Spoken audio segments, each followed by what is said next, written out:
Maglagay ka nito sa dessert mo ay talaga namang panalo at mauubos yan ng marami. Hello mga kakusina! Ako po ulit si Ate Angel ng Kusina ni Angel, and for today's video, gagawa na naman po tayo ng easy dessert recipe na baka hindi mo pa nagagawa or nasusubukan sa iyong kusina, kaya't panoorin mo na ang buong video. Dahil madali lang po ito. So una, dito sa aking malaking lianera, binuksan ko lang po yung aking apoy sa pinakamahina, tapos naglagay tayo dyan ng 3 tablespoon ng wash sugar, pero pwede kayong gumamit ng white sugar. And then, hihintayin lang po natin tong mag-caramelize dito sa ating lianera. Pwede kayong gumamit ng mas maliliit pa, siguro mga 1.5 tablespoon ng sugar yung ilagay nyo, pero pag ganito kalaki, 3 to 4 tablespoon ng sugar yung gagamitin ninyo.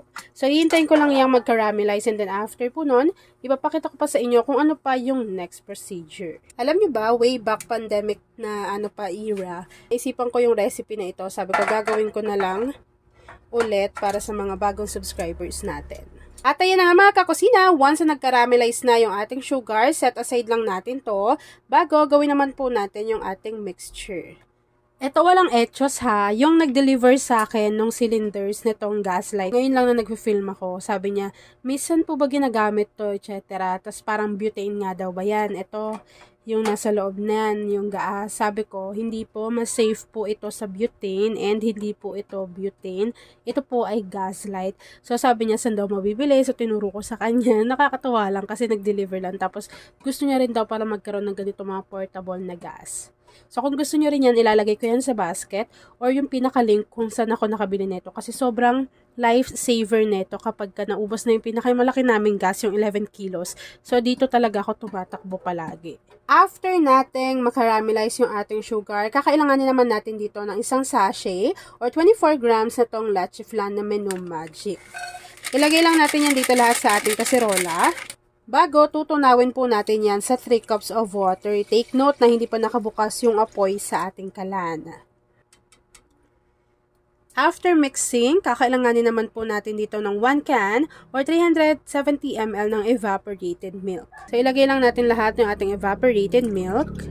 Bago, kakailanganin na rin po natin dito ng 1 can or 380 grams nitong Marie Condensada. So, alam nyo naman na si Marie ang pinakamurang condensed milk na nakita ko ngayon sa market. Maglagay na rin tayo dito at least half teaspoon ng vanilla essence or vanilla extract. Kapag napagsama-sama na po natin yung mga ingredients dito sa ating kaserola, haluin lang po natin ito ng maigi, and then kapag na-sure kayo na tunaw ng maigi yung ating jelly powder at na-combine na rin yung ating condensed milk pati yung ating evaporated milk, pwede nyo na pumuksan yung apoy sa ating kalan, and then lulutuin lang po natin to over medium to low heat.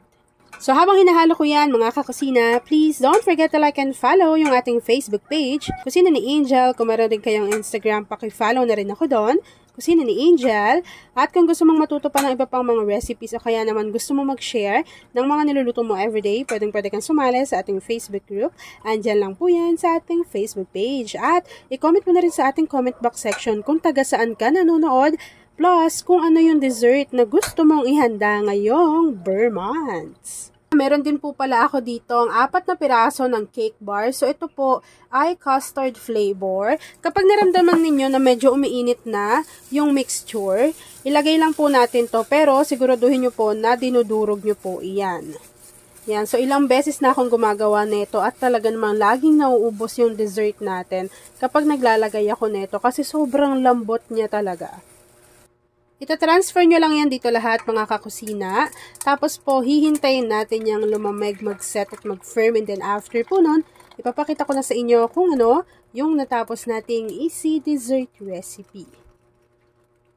At ayan na mga kakusina, kapag lumamig na po yan at kusa na yung natatanggal or na-unmold dyan sa ating lagayan, transfer lang natin to sa ating plato. Tapos, pwede na po natin yung i-enjoy. At ayan na nga mga kakusina, naglagay lang po ako ng grated cheese on top, tapos pwede na po natin yang i-enjoy. At ayan na nga mga kakusina, tapos na naman po ang ating easy dessert recipe na creamy jelly flan. Kung nagustuhan mo yung ating video, please like and share this video. At kung hindi ka pa nakakapag-subscribe sa aking YouTube channel na Kusina ni Angel, please click subscribe button click mo na yung notification bell, click all para lagi kang updated sa bawat na-upload kong mga videos. Yun lang mga kakusina. Thanks for watching and enjoy this video!